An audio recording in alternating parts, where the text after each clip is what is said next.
저희 수련회도 성큼 다가왔습니다. 12월 12일 이번 주 그 다음 주 목요일부터 1월까지 3박 4일간 저희가 황룡원에서 놓아버리기 명상 수련회를 합니다. 빨리 신청하세요. 가면 좋습니다. 연말을 이보다 더 보람있게 보낼 방법이 없습니다. 이게 수련회 가는 것보다. 다들 시간 내셔가지고 꼭 참여하시고 또 즐겁게 우리가 한번 집중적으로 명상하는 시간을 가지면 좋을 것 같습니다. 네, 오늘도 저희가 법구경 25장 중간에 하다가 저희가 멈췄는데요. 이어서 하도록 하겠습니다. 법구경이 지금 다 해갑니다. 그죠? 아마 수련회 전 이번 주에 끝내기 힘들 것 같고 다음 주까지 하면 저희가 아마 다 끝낼 것 같아요. 그죠? 제법 오래 했습니다. 그죠? 법구경이 아주 심플한 문장과 그런 표현을 이루어져 있지만 아주 심오한 내용을 담고 있는 경전인데 저희가 벌써 이거 다 해갑니다. 그래서 지금 생각에 다음 이 법규 끝나고는 뭘 가지고 법회를 할까 생각을 하다가 아잔 브람 스님 법문집 중에 사라짐의 기술이라는 그 책이 있습니다. 안 그래도 지금 요번에 어떤 분이 좀 그 사라짐의 기술 번역본을 동호 스님이 번역하시고 번역본이 좋아서 그걸 제본을 좀 했거든요. 그래서 법보시를 좀 하셨어요. 나중에 안 받아가신 분들은 한 권씩 받아가세요. 우리 사무실에 있거든요. 그리고 이제 그 사라짐의 기술을 가지고 저희가 수련회 끝나고 이제 법회를 하면 괜찮을 것 같아요. 그 내용이 아주 좋습니다. 이게 아잔 브람 스님이 스님들을 대상으로 한 그런 법문이 있거든요. 안거 기간에 한 법문들을 모아서 그걸 번역한 책인데 아주 내용이 심오하고 또 어떻게 보면 법구경보다 좀 더 직접적으로 수행과 관련된 내용들이 담겨 있어서 한번 공부해보면 참 좋을 것 같습니다. 오늘 읽으면서 한번 법회를 진행하겠습니다. 모든 면에서 법구경 25장 178페이지부터 합니다. 모든 면에서 몸과 마음에 대하여 나의 것이라는 생각이 없고 없다고 해서 슬퍼하지 않는 사람, 참으로 그는 비구라고 불린다. 모든 면에서 몸과 마음에 대해서 나의 것이라는 생각이 없고 없다고 해서 슬퍼하지 않는 사람, 그를 진정한 비구, 어떻게 보면 진정한 수행자 라고 부를 수 있다라고 하는 거죠. 이 몸과 마음에 대해서 나의 것이라는 생각이 없다. 보통 중생들은 몸과 마음에 대해서 다 내 것이라고 생각합니다. 그죠? 여러분, 몸이 누구 겁니까? 내 거죠. 그죠? 마음이 누구 겁니까? 내 거죠. 좀 경전을 보고 배운 사람들은 내 게 아닙니다 하지만 몸살 감기만 걸려도 내 몸이, 그죠? 내 마음에서 이런저런 괴로움만 생겨도 내 마음에 대해서 걱정합니다. 그러니까 그건 뭐냐면 말로는 아무리 그래도 내 몸이고 내 마음이라고 여기는 겁니다. 내 것이 있으면 보면 괴로움이 생깁니다. 왜?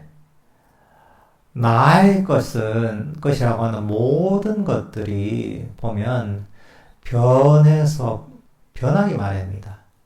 변한다는 거는 뭐 그런 거죠. 우리 몸이라는 게 건강하고 아주 좋은 컨디션 상태에 계속 머물러 있는 게 아니잖아요. 그죠? 몸이라는 것도. 변합니다. 일시적으로 건강하고 컨디션이 좋지만 어느 순간에 감기도 걸리고 병도 걸리고 나의 그 괴로움을 갖고 옵니다. 이 몸이라는 것도 생로병사입니다. 그죠? 낫다가 변화합니다. 늙음의 변화를 거치는 거죠. 병듦의 변화를 거치는 거죠. 죽음에 이르는 변화를 거치는 거죠. 그 변화가 결국은 나에게 고통을 갖고 온다는 거죠.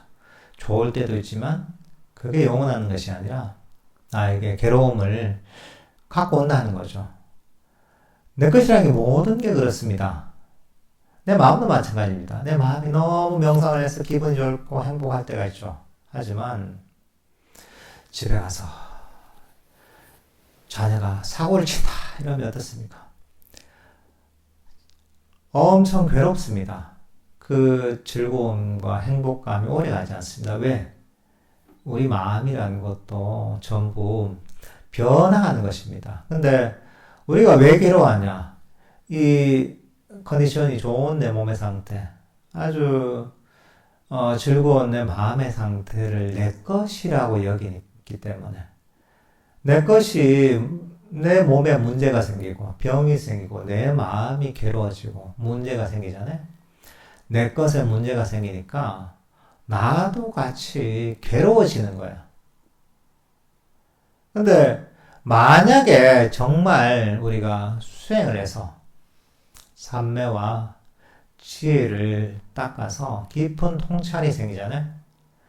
그러면서 정말 내 몸에 대해서도 내 마음에 대해서도 이게 내 것이 아님을 알잖아. 아, 이것도 내 게 아니라 그냥 조건 따라 모인 것임을, 그냥 나라고 하는 잘못된 믿음이 생긴 것임을, 몸도 마음도 그렇게 이제 완전히 꿰뚫어 보잖아요. 그죠? 내 것이 아니라 하고 꿰뚫어 보면 내 게 아니면 예, 몸이 병이 들든 부서지든 죽든 무슨 관계가 있어요. 내 마음이 이렇게 되든 저렇게 되든 무슨 관계가 있어요. 아무 관계가 없습니다. 이 청사포 바닷가에 바람이 세차게 불어가지고 파도가 높이 치든 물살이 잔잔하든 내하고 무슨 관계가 있습니까? 아무 관계 없습니다.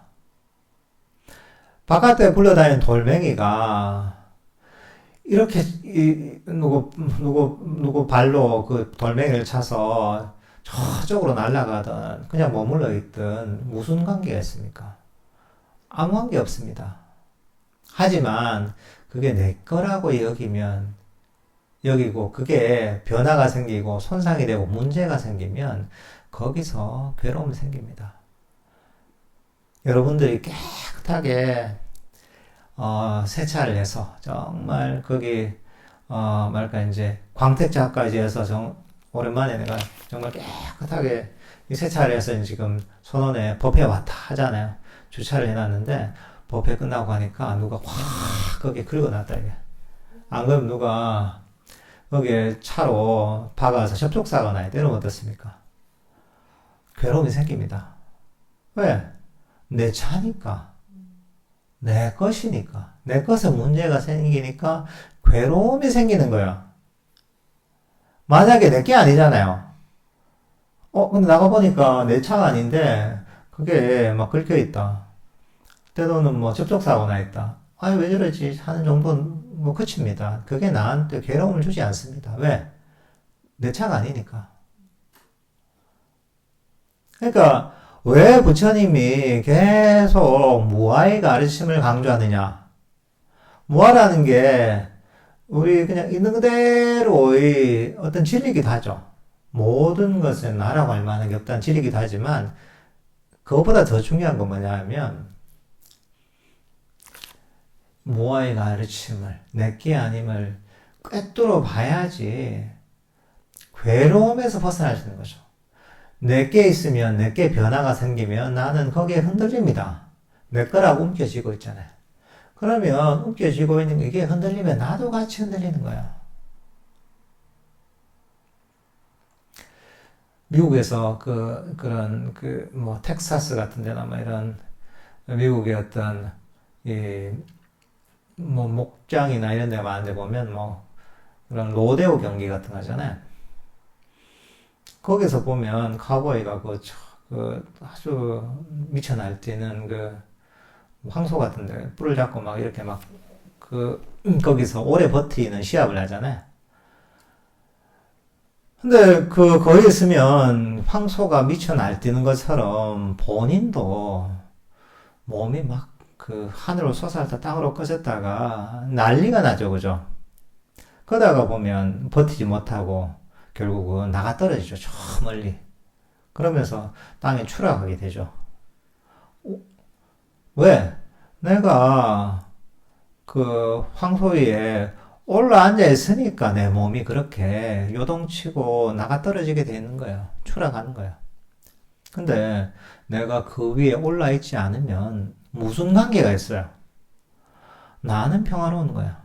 소가 미쳐 날뛰든 조용하든 하고 아무 관계가 없는 거야. 그러니까 이 무아의 가르침은 목적이 있는 겁니다.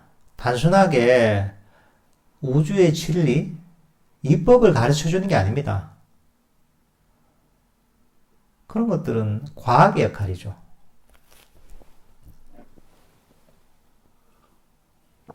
학문의 영역이죠. 불교 가르침은 그런 어떤 진리를 아는 것, 그런 어떤 그냥 이론적 이해를 가지는 게 목적이 아닙니다. 그런 철학적인 이해를 가지는 게 목적이 아닙니다.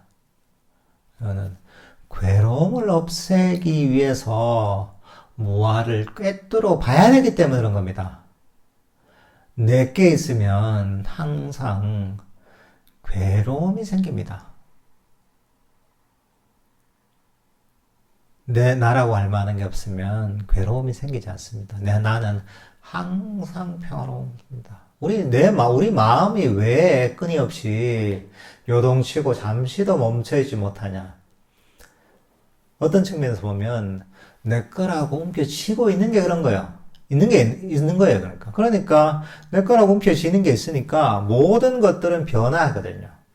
계속 끊임없이 요동치며 변화하니까 나도 그 변화에 따라서 움켜쥐고 있으니까 같이 요동치는 거예요.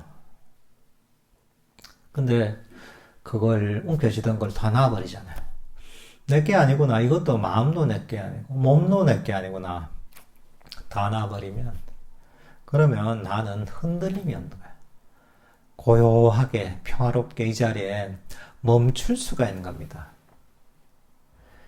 이게 어떻게 보면 모든 흔히 행의 소멸이고 쌍카라가 소멸되는 겁니다. 모든 움직임과 나를 괴롭게 만드는 그런 일종의 이제 요동에서 혼란에서 벗어나서 고요하게 멈출 수가 있는 겁니다.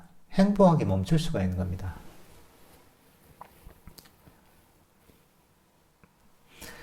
이렇게 되면 진정한 수행자이고 이게 완벽하게 된다면 이거야말로 깨달음에 이르는 것이고 괴로움의 완전한 소멸에 이르는 겁니다. 그러니까 우리는 항상 가르침을 이해할 때 불교는 어떻게 봐야 되냐? 그냥 훌륭한 가르침이다 이런 게 아니라 다들 그만한 효과가 있는 겁니다. 실질적인 그런 기능이 있는 겁니다, 이게. 무아의 가르침도. 어떤 효과가 있고 어떤 기능이 있느냐. 바로 괴로움을 없애는 효과가 있는 거죠. 괴로움이 없어지면 어떻게 됩니까? 우리는 괴로움이 없어지면 행복해지는 거죠. 모든 가르침들이 마찬가지입니다. 무아의 가르침도 결국은 괴로움을 없애주는 그런 효과가 있는 겁니다. 그러니까 그냥 없어지는 게 아니라 우리 마음의 원리가 그렇다는 거예요. 나라고 움켜진 게 있으면 결국은 거기에 휘둘려서 우리 마음은 괴로움이 생기게 돼 있는 겁니다. 그냥 누구나.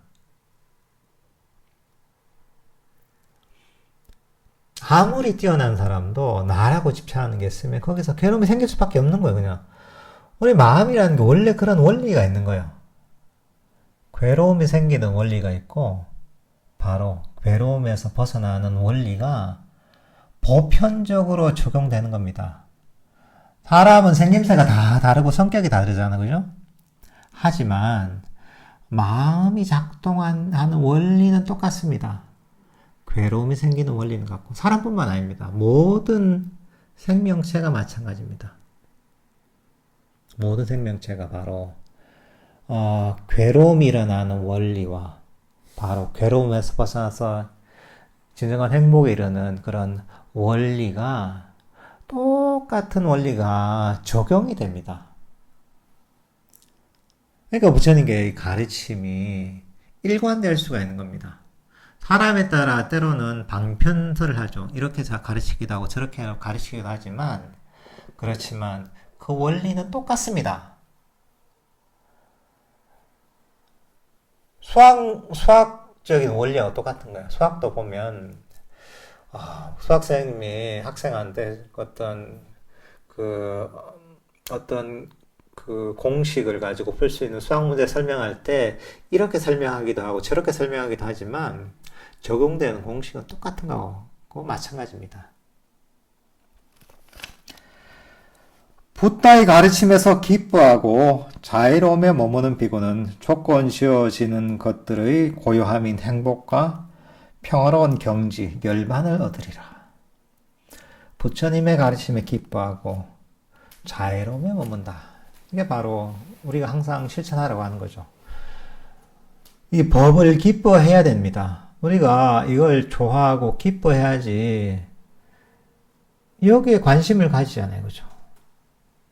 이걸 좋아하고 기뻐해야지 이걸 실천하게 됩니다.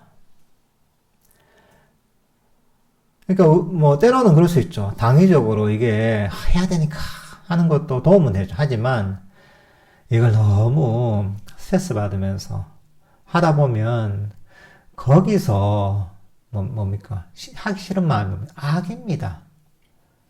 수행에 장애가 생기는 거예요. 근데 그런 장애가 없어지려면 바로 내가 배우는 법을 소중하게 여기고 여기에 만족하고 여기에 기뻐하면 그런 장애가 다 없어집니다. 그리고 우리가 수행의 기본은 자애심입니다. 바로 많은 장애를 자애심이 극복해 줍니다. 수행에 있어서 이런저런 이 감을 잡기가 힘들 수 있습니다. 왜냐하면 우리는 마음을 가지고 이렇게 마음을 개발해 본 적이 없습니다. 이런 식의 마음의 훈련을 해본 적이 거의 없습니다. 그러니까 도대체 어떻게 해야 되나 이게 감이 안 잡힐 경우도 많습니다. 왜? 운동을 안 해본 운동신경이 없는 사람이 새로운 운동을 배우려고 하는 거 똑같아요. 운동신경이 없는 사람이 운동하려고 하다 보면 감이 없어요, 이게. 근데 그런 감이 없더라도 우리가 이 불교에서 자애심을 실천하잖아요. 자애명상을. 그러면 많이 몰라도 수행의 장애들이 많이 사라집니다.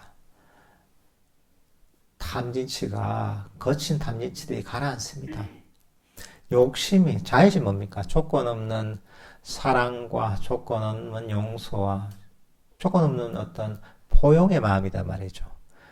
이런 마음을 계속 기르다 보면 자기 자신과 남을 향해서 이런 걸 기르다 보면 바로 수행의 장애이자 괴로움의 원인인 욕망이 사라집니다. 왜? 바로 자애심은 조건이 달려있기 때문에 아무것도 바라는 게 없는 겁니다. 그게 욕망이 사라지죠. 자애심은 어떤 것들도 조건 없이 포용하고 용서하고 받아들이는 이런 순수한 감정입니다. 그러니까 불만족이나 악의가 없습니다.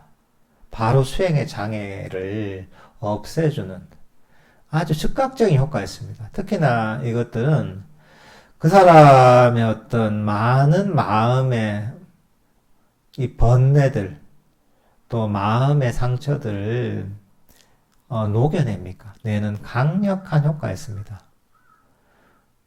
그러니까 우리가 자세하게 수행에 대해서 몰라도 자해 명상만 꾸준하게 실천해도 뭐 시킨 대로만 해도 이게 강력한 효과가 있습니다. 그러니까 부처님의 가르침을 즐거워하고 여기에 감사하면서 항상 자애심을 유지시키는 것, 자애 명상을 실천하는 것, 이것만 해도 어마어마한 수행을 하는 겁니다. 그럼 이렇게 실천하다 보면 조건 지어진 것들의 고요함인 행복과 열반이 이른다는 거죠. 그러니까 이 조건 지어졌기 때문에 끊임없이 보면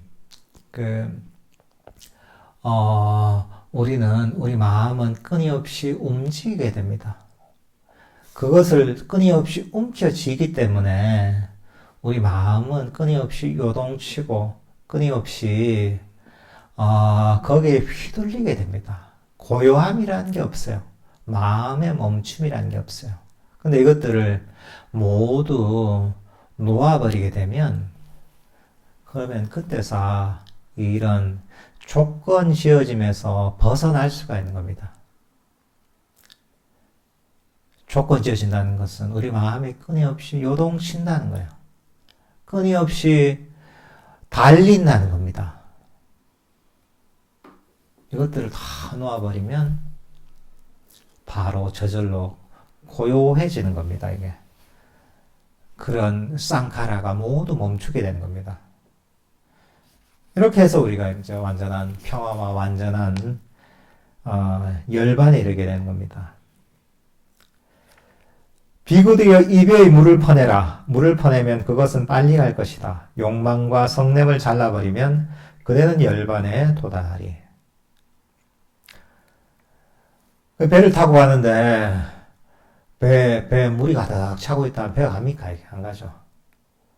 바로 탐진치가 우리를 계속 물속에 가라앉히고 있습니다. 배에 물이 차는 것처럼.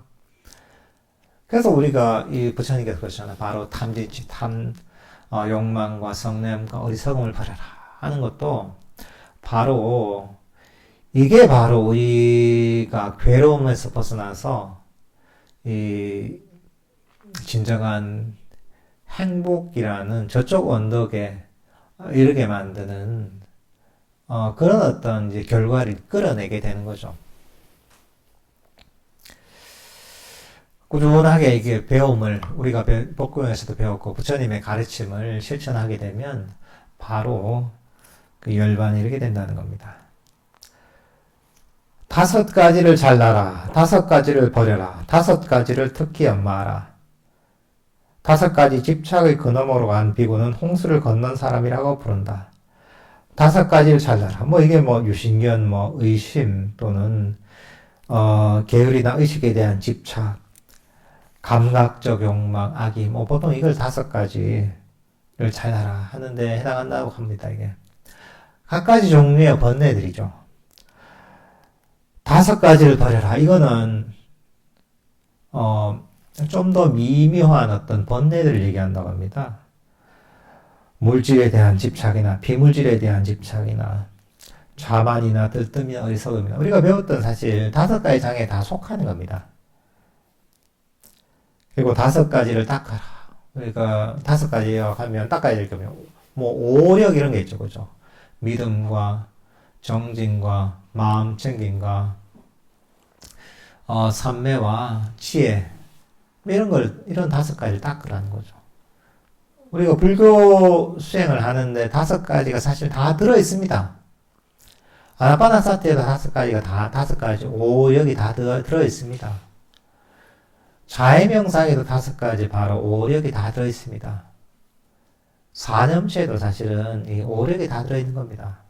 단지 우리가 다른 식으로 표현하는 겁니다. 다른 관점에서 어떻게 수행을 실천해야 되는가를 그렇게 분류를 해서 우리가 잘 이해하고 잘 실천하도록 하기 위해서 때로는 오력을 가지고 얘기하고 때로는 실각지를 가지고 얘기하고 때로는 사념처를 가지고 얘기하고 때로는 아나파나사티를 가지고 얘기하고 때로는 좌의명상을 가지고 얘기하고 걷기명상을 가지고 얘기하기도 하는 겁니다. 하지만 이게 다른 게 아닙니다. 다 같은 수행을 다른 관점으로 설명한 것에 불과합니다. 사실 이게. 5가지 십착의 그 너머로 간 비구는 홍수를 건넌 사람이라고 부른다. 이게 바로 수행을 통해 우리가 그 피안에 이른다 이러잖아요. 이게 바로 이런 탐진치의 그런 강을 건넌 거죠. 중생이 괴로움의 강을 건너는 거죠, 이게. 그렇게 우리가 비유를 많이 하죠, 그죠? 바로 수행을 통해서. 이런 수행이라는 그 뗏목을 또는 배를 타고 그걸 저어서 점점 그 실천을 통해서 괴로움에서 벗어나서 저쪽 완전한 평화와 완전한 행복이라는 열반과 깨달음이라는 저쪽 언덕에 도달하는 게 바로 이 불교라는 가르침의 목적인 거죠. 명상하라 비구여 방일하지 마라. 그대의 마음을 감각적 쾌락 속에서 빙빙 돌게 하지 마라. 방일하여 뜨거운 쇳덩이를 삼키지 마라. 불타면서 이것은 괴로움이다 하고 울부짖지 말라. 수행하고 게으르지 말고 수행을 하라는 거죠. 게으르고 이렇게 실천하지 않는 것은 부처님이 비유도 무섭게 하세요. 쇳덩이를 삼키는 것 같다. 뜨거운 쇳덩이를 삼키는 것 같다고 얘기하십니다. 근데 부처님 입장에서는 그렇게 보이는 거죠. 이게 본인은 현재 그걸 깨닫지 못하지만 스스로 수행하지 않고 막 탐진취에 휩싸여 사는 것 자체가 엄청난 이 괴로움을 이끌어낸다는 걸 부처님께서는 꿰뚫어 보시는 거죠. 이게 위험하다는 걸 꿰뚫어 보는 사람과 모르는 사람은 너무나 차이가 있는 거죠. 너무나 위험하다는 걸 꿰뚫어 보는 사람은 그대로 머물러 수 없는 거죠. 이 위험에서 벗어나기 위해서 정말 노력할 수밖에 없는 거죠. 그리고 만약에 본인은 안전하지만 다른 사람들이 그 위험에 처해 있으면 위험하다고 그렇게 정말 열심히 알려줄 수밖에 없는 거죠, 이게.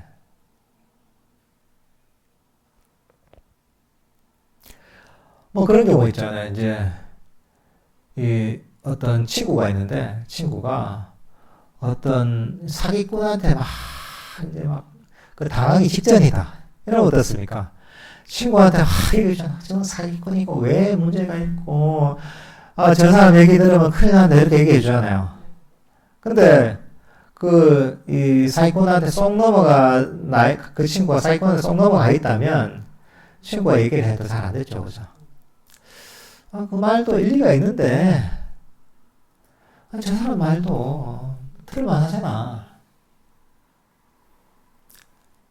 불교를 공부하는 사람들 대체로 그런 경우가 많습니다. 부처님 가르침을 안 듣는 건 아니죠. 듣지만, 그만큼 심각하게 여기지 않는 거죠.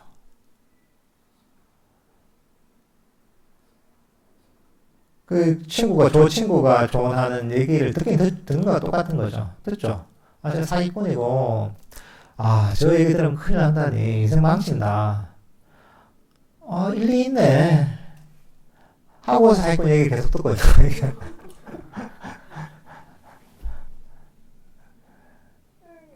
근데 이제, 지혜로운 사람이라면 친구 말을 정말 귀 기울여 듣고, 그 내용을 잘 이해하고, 그리고 정말 사기꾼이 진짜 사기꾼임을 잘 분석해내는 거죠, 그죠? 정말 맞구나 하고서, 그 사기꾼에서 벗어나야 되는 거죠.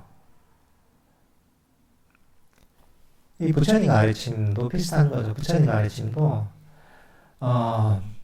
한편으로 보면 에이 뭐 그렇게까지 뭐 되겠나. 말이 그렇겠지. 사람들은 은근히 그렇게 생각합니다. 설마 그렇겠나. 하지만 설마가 사람 잡습니다. 진짜 그런 겁니다. 부처님이 허언을 하시는 분이 아니잖아요.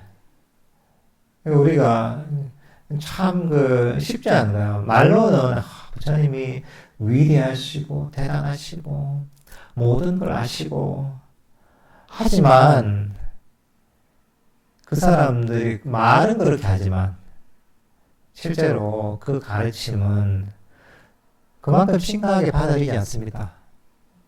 그렇게 믿고 대단하다고 여기지만 그 가르침을 그대로 생각보다 신뢰하지 않습니다. 그래서 거짓말 한다고 얘기는 하지 않죠. 하지만 실제로 무의식적으로는 그 가르침을 설마 그렇게나 이 정도로 받아들이는 경우가 대부분이에요. 지혜가 없는 자에게 선정이 없고 선정이 없는 자에게 지혜가 없다. 선정과 지혜가 있으면 참으로 그는 열반에 가까이 있다. 그러니까 선정과 지혜는 함께 가는 겁니다. 그러니까 우리가 이걸 잘 이해해야 됩니다. 여기는 뭐 선정이라고 하면 여기서 좌나, 빨리 좌나를 얘기하거든요. 지혜란 빠냐라고 얘기하죠. 흔히들 보면 잘못 이해하는 경우에 선정이 수행하는데 필수적인 요소가 아니다 이렇게 얘기하기도 합니다. 순수 이빠사나 전통에서는 그런 얘기를 하는데 여기도 나와 있는 것처럼 선정 없는 지혜가 없는 자에겐 선정이 없고 선정이 없는 자에겐 지혜가 없다는 거죠. 사실 이게 서로 함께 가는 겁니다. 상승작용을 일으키는 겁니다. 우리가 계정의 사막을 얘기하잖아요. 그죠? 계의 바탕으로 해서 삼매와 지혜, 선정과 지혜를 함께 닦는 것이 바로 불교 수행의 기본입니다.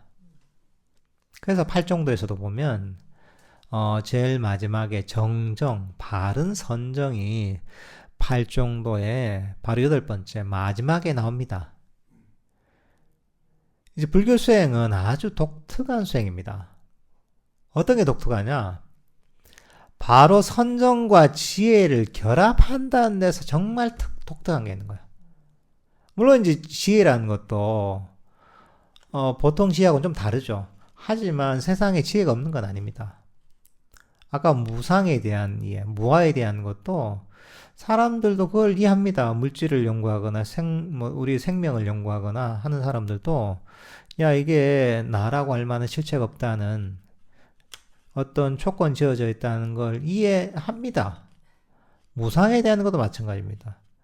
끊임없이 변화한다는 것도 옛날에 철학자들도 그런 걸 이해했던 사람도 있었고 요즘 과학자들은 다 이해합니다. 이제 끊임없이 변화한다는 거죠. 장례식장에서 장의사들은 맨날 죽는 사람을 봅니다. 아, 인간의 생명이라는 게 영원한 게 아니라 결국은 변해서 죽게 됐구나 이런 것들을 매일매일 목격합니다. 하지만 그게 그 사람들에게 왜 깨달음을 이끌어내지 않는가? 보통 우리가 불교 수행자처럼 그런 어떤 번뇌 소멸을 이끌어내지 않는가? 그건 뭐냐면 가르침의 부족도 있지만 한편으로는 삼매를 닦는 게 결여되어 있는 거예요. 그래서 어느 정도의 통찰과 지혜는 생기죠. 세상을 오래 살고 또 나름대로 공부를 한 분들은 세상에 대한 또는 인생에 대한 더 넓게 보면 우주에 대한 통찰이 있죠. 그런 분들이.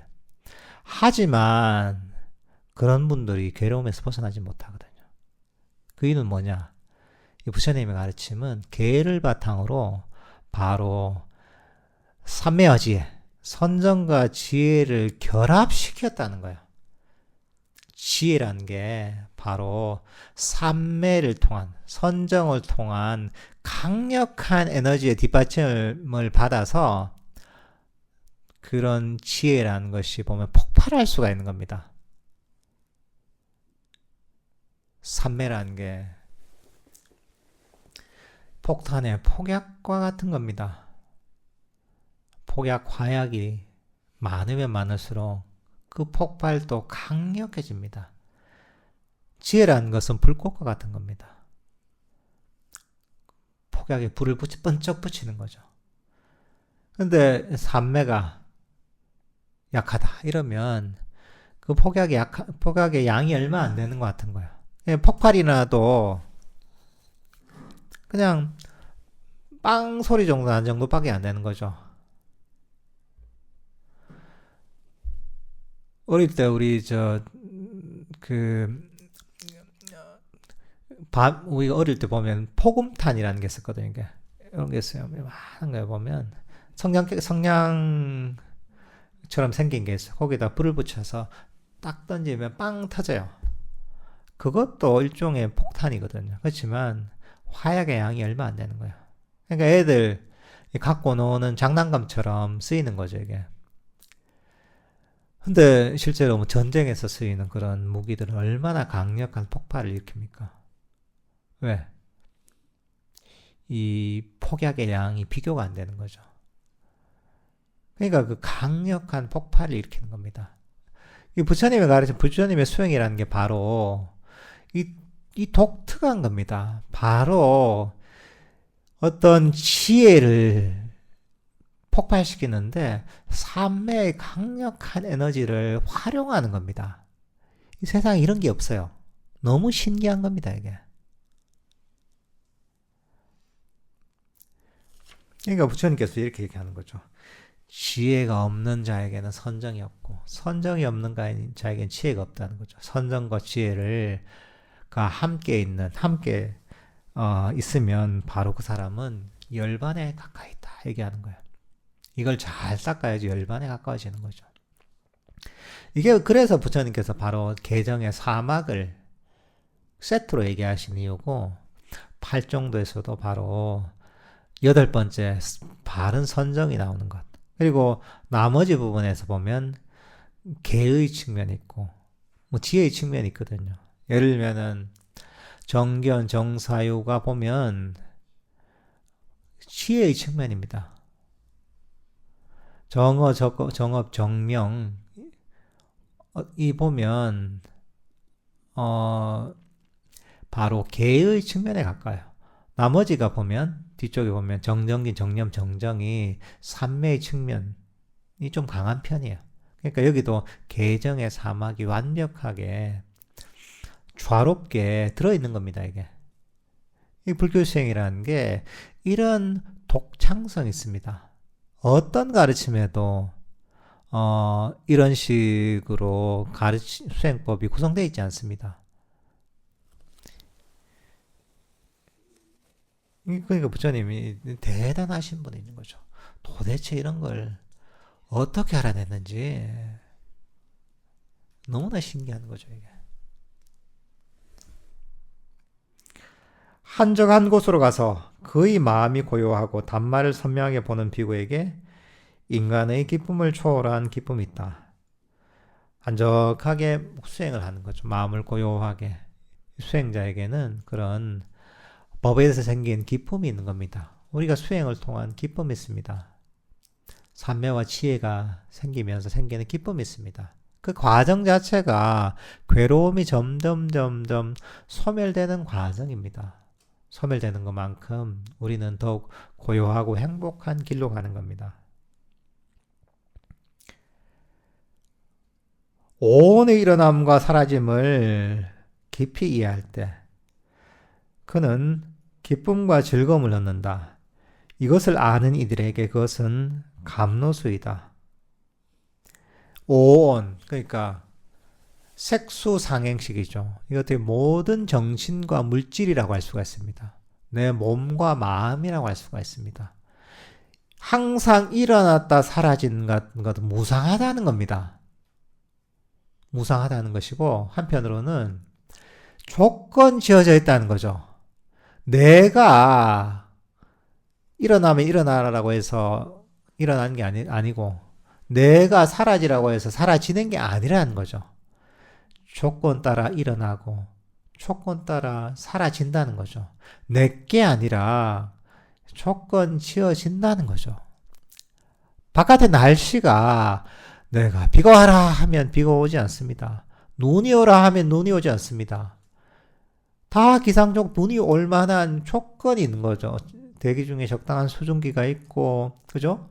그 다음 기온이 어느 정도 떨어지고, 뭐 여러 가지 조건이 있단 말이죠. 그렇게 했을 때 그게 비가 오기도 하고, 눈이 오기도 하고, 바람이 불기도 하는 겁니다. 기상의 여러 가지 조건들이 모여서 이런 날씨가 형성되는 겁니다. 내 의지와 의도와는 관계가 없습니다. 여러분들 그거 잘 알잖아요. 그죠?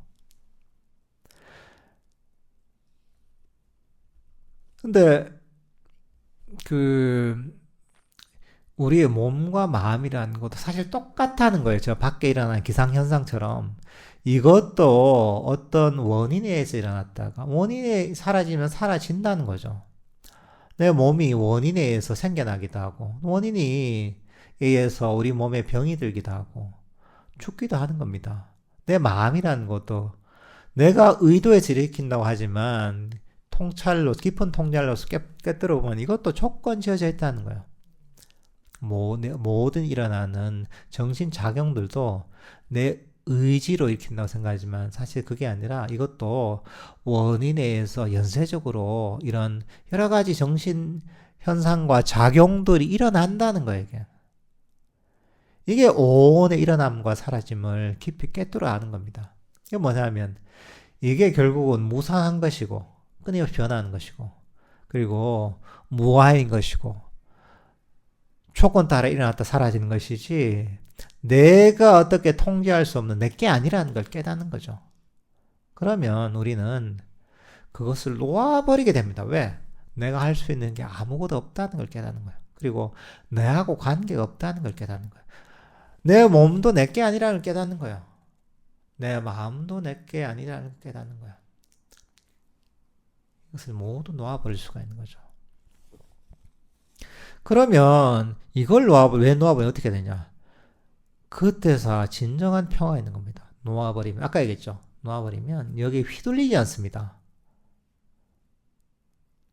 그래서 정말 깨달은 사람은 그런 얘기 있잖아요.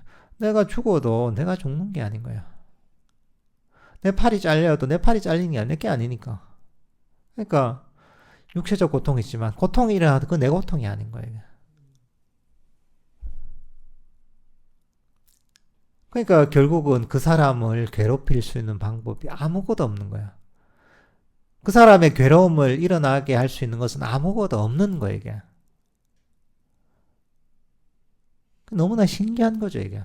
물론 우리가 보통 사람들은 모두 다 이 몸도 내 거고 이 마음도 내 거고 다 내 거라고 오온이 다 내 거라고 여기죠. 하지만 거기서 문제가 생긴다는 거죠. 거기서 괴로움이 생긴다는 거죠. 거기서 끊임없는 시작 없는 과거부터 업에 의한 윤회가 생긴다는 거예요. 그게 바로 이 고통의 근원이라는 거야.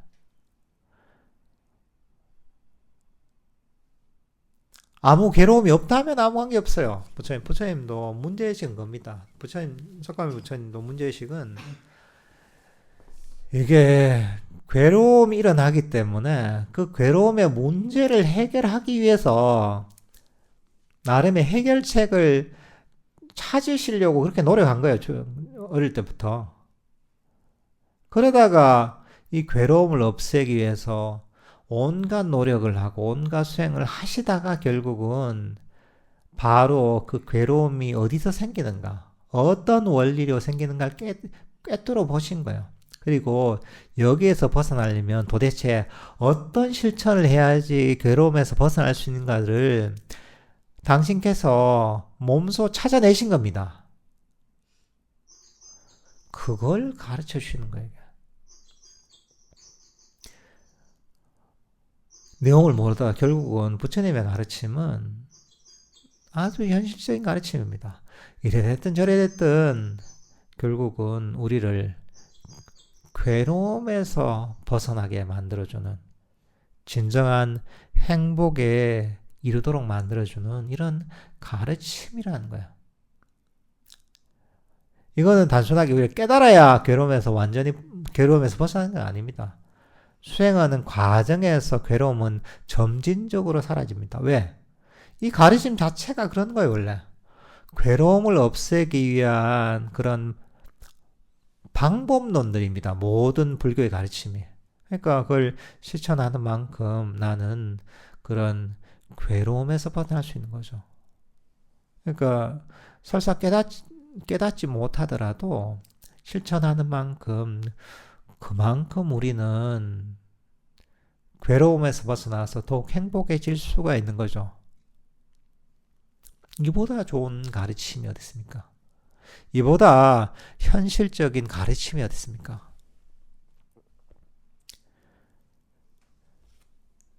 그러니까 부처님은 너무나 실용적이고 현실적인 분인 거예요. 이게. 사람들은 다 어떻습니까? 아니, 행복해지기 싫은 사람이 어디 있습니까? 모두 다 행복해지고 싶어 합니다. 모두 다 괴로움에서 벗어나고 싶어 합니다. 괴롭고 싶은 사람은 아무도 없습니다. 그런 사람도 있죠. 아니, 어떤 사람은 과학적인 이런 걸 좋아하는 사람도 있는데, 자기를 괴롭히는 걸 좋아하는 사람도 있는데, 근데 그 사람한테는 그게 행복인 거예요. 결국은 그 행복을 추구하는 거예요. 그렇지만 문제는 내가 행복해지고 싶다고 해서 행복해지는 게 아니에요. 행복도 바로 이런 지혜가 있어야지 행복해지는 거야. 모든 게 마찬가지입니다. 학생들, 내가 공부 잘하고 싶어. 한다고 공부 잘합니까? 관계없습니다, 그거. 그런 의지도 있어야죠. 하지만, 그만한 적절한 학습법을 가지고, 적절한 방법을 가지고 실천을 해야지 내가 공부를 잘할 수가 있습니다. 나는 정말 사업을 해서 돈을 많이 벌고 싶어. 이럴 수 있잖아요. 그죠? 그것도 내가 원한다고 됩니까? 그것도 나름대로 그런 사업을 잘할 수 있는 나름의 지식이나 기술이나 능력들을 연마해야 되고, 나름의 그런 실천 방법이 있는 겁니다. 행복이라는 것도 똑같은 겁니다. 진정한 행복이라는 것도 내가 행복해지고 싶다고 해서 행복해지는 게 아니에요. 이것도 바로 행복에 이르는 제대로 된 방법들, 그 원리들, 그 길을 알고 실천해야 가능한 겁니다. 이 길을 바로 석가모니 부처님께서 가르쳐 주신 겁니다. 그러니까 이제 부처님이 얼마나 우리에게 고마운 분이고 우리에게 현실적으로 필요한 분이에요. 근데 사람들은 부처님이 절에 오래 다녀도 부처님이 이런 분이라는 걸 잘 몰라요, 생각보다. 기도하면 복만 주는 분이라고 생각하는 경우가 많아요, 그냥 느낌이. 하지만 그 복전이고 복도 주시죠. 복전이죠. 우리가 복을 받을 수 있는 대상이죠. 하지만 그게 핵심은 아니죠. 바로 이 괴로움에서 벗어나서 진정한 행복에 이르는 바로 이 가르침이 부처님 가르침의 핵심인 거예요, 이게.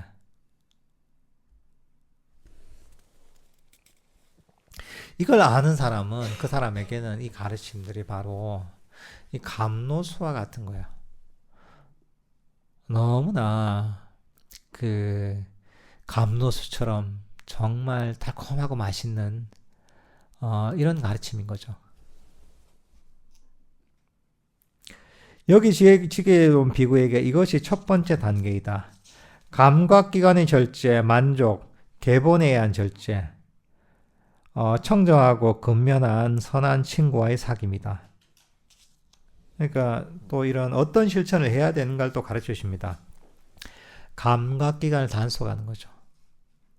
우리가 너무 거친 환경에서 벗어나서 그러니까 이제 좋은 얘기를 하고 좋은 말을 듣고 그런 실천을 하는 환경에서 우리가 그런 실천을 하려고 노력해야 됩니다. 우리가 법문을 듣는 것도 그런 겁니다. 좋은 뭐랄까 이제 경전을 읽는 것도 그런 겁니다. 실제로 좋은 실천을 하는 것도 그런 겁니다. 그리고 그 덕 있는 삶, 덕행을 실천하는 거죠. 그리고 좋은 도반들, 이 법을 서로 공유할 수 있고, 내 믿음이 강해지고, 이 가르침을 깊이 할 수 있는 또 좋은 영향을 받을 수 있는 그런 사람들과 사귀는 것도, 그 교류하는 것도 수행의 기본인 거죠. 진심으로 반기라 그런 사람들을 행동을 바로 하라. 그로 인해 기쁨이 가득하고 괴로움을 종식시킬 것이다. 제스민이 시든 꽃을 떨어뜨리듯 그처럼 욕망과 성냄을 떨쳐버리라. 오 비구들이여. 꽃이 그렇죠. 제스민 꽃뿐만 아니라 모든 것들이 꽃이 시들면 떨어집니다. 자기 몸에서 그 시든 꽃을 떨쳐냅니다. 그죠? 왜? 본인에게 도움이 안 되니까. 시들어버린 것. 마찬 그런 꽃들처럼 우리가 이 탐욕과 성냄과 어리석음 5가지 장애를 떨쳐내라는 거죠. 몸이 고요하고 말이 고요하고 마음이 고요하고 잘 안정되어 있고 세상의 물질적인 것들을 내던져버린 비구는 참으로 평화로운 분이라 불린다. 스스로 자신을 경책하라. 스스로 자신을 성찰하라. 자신이 지켜지고 마음 챙김에 머물면 오 비구여 그대는 행복하게 살아가리. 끊임없이 자기를 가르쳐야 됩니다. 그 법을 가지고 자기 자신을 살펴봐야 됩니다. 그러면서 이 가르침을 기억하고 실천하고 하려고 노력해야 됩니다.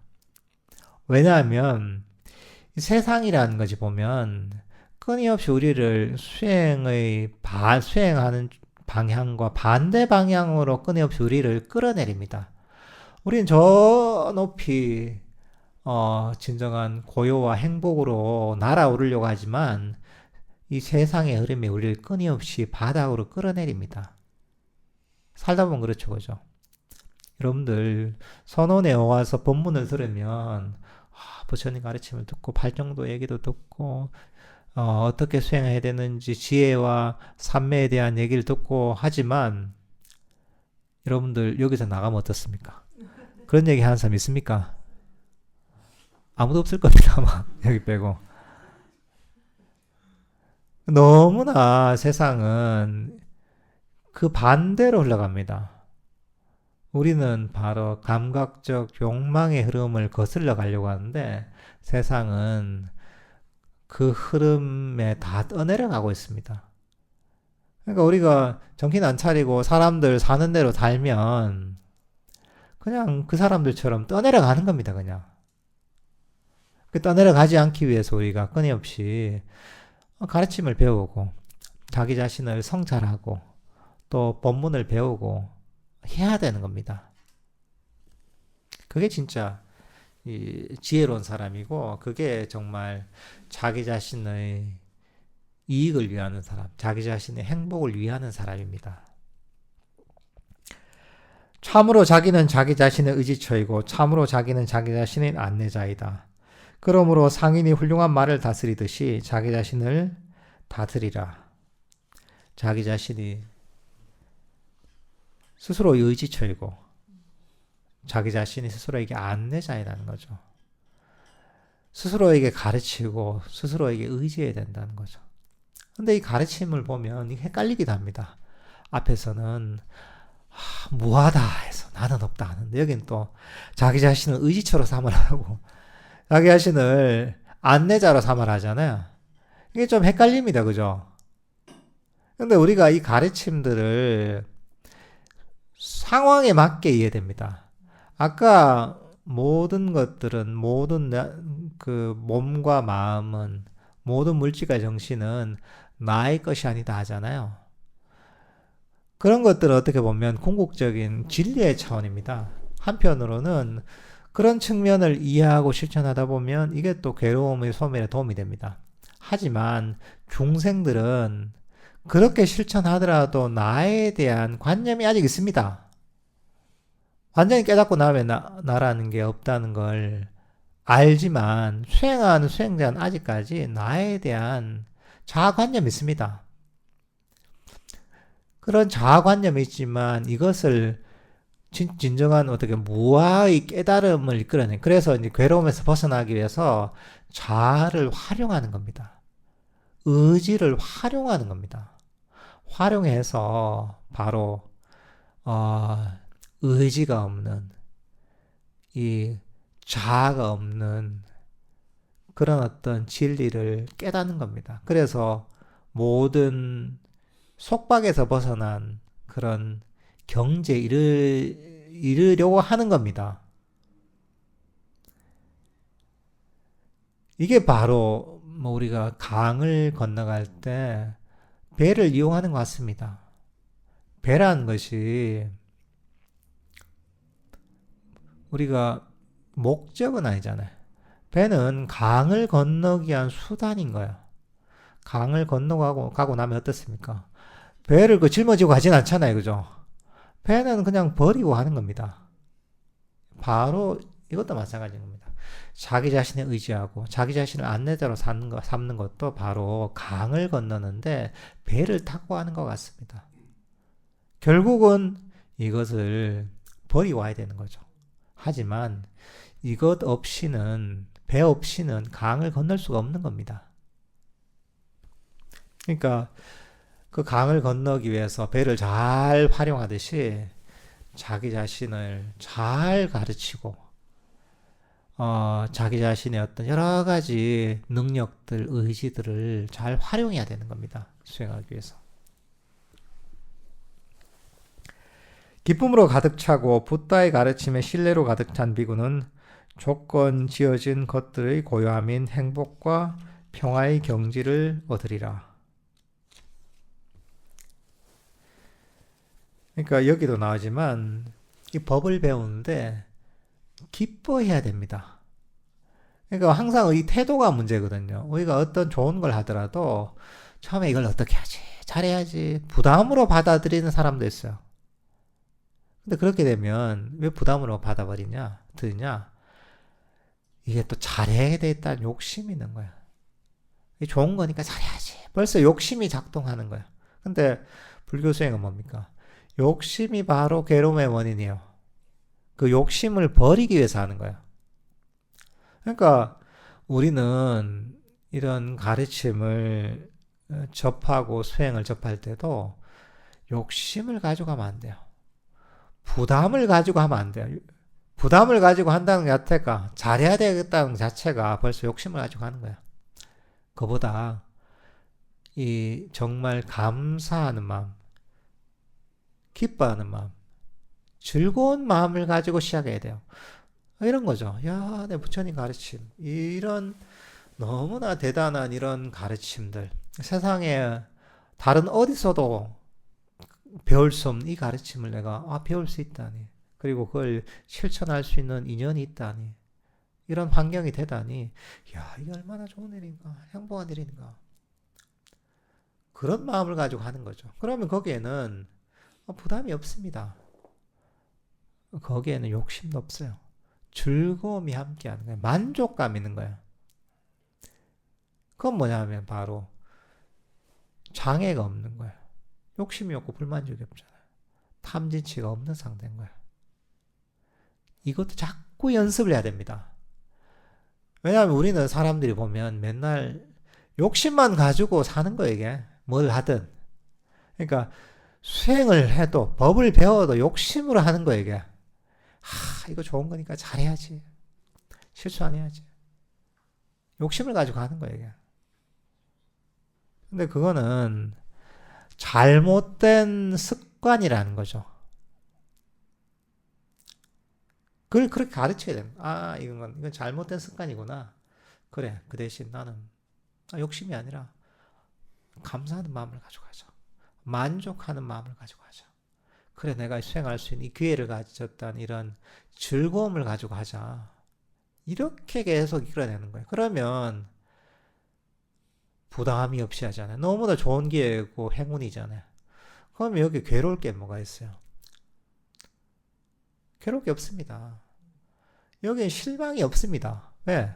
너무 좋은 기회를 가진 것만 해도 벌써 성공인 거예요. 실망하는 게 없어요. 그럼 뭐냐면 수행하는 게 괴로울 수가 없습니다. 그리고 장애가 없이 하기 때문에 장애가 없으면 수행의 즐거움이 빨리 생깁니다. 아니 즐겁게 수행도 잘 되는데 이거보다 좋은 게 어딨어요. 부담을 가지고 욕심을 가지고 하면 수행도 안 되고 괴롭고 한데 그렇게 할 이유가 뭐가 있어요? 아무 이유가 없습니다. 그렇게 하는 이유는 오직 한 가지. 법을 제대로 이해하지 못해서 어리석음 때문에 그런 거예요. 딴 이유가 하나도 없어요. 그러니까 그거는 내가 세속에서 하던 방식 그대로 하는 것이고 부처님의 가르침을 그때는 잊어버린 겁니다. 부처님의 가르침을 잊어버리고 내가 평소에 살던 그 필터를 가지고 부처님의 가르침을 왜곡을 하는 거죠. 왜곡을 하면서 수행을 하는 거죠. 그러니까 이제 우리 잘 배워서 그런 왜곡 없이 부처님의 가르침을 있는 그대로 받아들여야 됩니다. 부처님께서 실천하라는 대로 실천하는 겁니다. 그러면 해보면 알아요. 그러면 수행하는 게 훨씬 즐겁습니다. 수행하는 게 훨씬 쉬워집니다. 괴롭지 않습니다. 수행을 해서 더욱더 계속 괴로워지잖아요. 그거는 수행이 어려워서 그런 게 아닙니다. 내가 그 실제로 수행하는 제대로 된 가르침을 이해하지 못해서 내 식대로 하기 때문에 그래서 그게 수행이 힘들고 괴로운 겁니다. 원래 이 가르침은 본질적으로 괴로움을 없애주는 가르침입니다. 원래 속성이 그런 거예요, 원리가. 그러니까 배운 대로 한번 해보세요. 여기서 배운 대로 한다는 딴 게 아닙니다. 복잡하지 않습니다. 내가 너무 이 수행을 하는 것들이 너무 감사한 일이구나. 행복한 일이구나. 야, 내가 이렇게 수행, 부처님의 가르침을 배워서 실천할 수 있다는 게 너무나 행운이구나. 이런 마음을 가지고 하면 잘못될 일이 없습니다. 그럼 그렇게 하다 보면 결국은 바로 이 조건 지어진 것들의 고요함인 진정한 행복과 평화에 이른다라고 하는 겁니다. 참으로 나이가 어려도 붓다의 가르침에 전념하는 비구는 이 세상을 비춘다. 구름에서 벗어난 달처럼. 그러니까 이거는 나이와 관계가 없습니다. 나이가 젊다고 어리다고 못하는 것 아닙니다. 왜? 나이가 어리나 나이가 많으나 마음이 작동하는 원리는 같습니다. 나이가 많다고 못하는 것도 아닙니다. 왜? 젊은 사람이나 나이 든 사람이나 똑같이 이런 이 수행의 원리가 그대로 적용됩니다. 사람이 IQ가 높거나 낮거나 아무 관계 없습니다. 학력이 높거나 학력이 낮으나 아무 관계 없습니다. 내가 IQ가 내가 100이 안 되는데 되겠나? 아무 관계 없습니다. 내가 IQ가 내 150인데 난 잘 되겠지. 그것과도 관계 없습니다. IQ가 저는 아무 관계 없습니다. 이게 무슨 IQ가 높아야 이해하는 게 아니잖아요. 머리가 별로 좋지 않다고 학습 능력이 떨어진다고 이해 못할 것 아니잖아요. 아까 얘기했잖아요. 부처님의 가르침에 감사하고 만족하고 이걸 행운이라 여기면서 이렇게 하는 게 무슨 머리가 좋아야 할 수 있고 머리가 좋지 않으면 못하는 겁니까? 아니잖아요. 우리가 원함을 버리는 게 무슨 학습 능력 관리가 관련했습니까? 학력을 관련했습니까? 아무 관계 없습니다. 그러니까 이 가르침은 보편적으로 모두 적용되는 겁니다. 중요한 건 이 가르침의 원리를 잘 이해해서 그 가르침대로 실천하느냐, 하지 않느냐, 거기서 이런 수행의 성패가 갈리는 것이지, 다른 데서 갈리는 게 아닙니다. 그러니까 이제 이 가르침을 잘 이해해서 실천하면 여기 나오는 것처럼 이 구름에 가렸던 달이 이제 드러나서 세상을 밝게 비추는 것처럼 우리 마음도 이런 수행을 통해서 번뇌의 구름에서 벗어나서 자기 자신을 밝게 비추고 또 세상도 밝게 비출 수가 있는 거죠.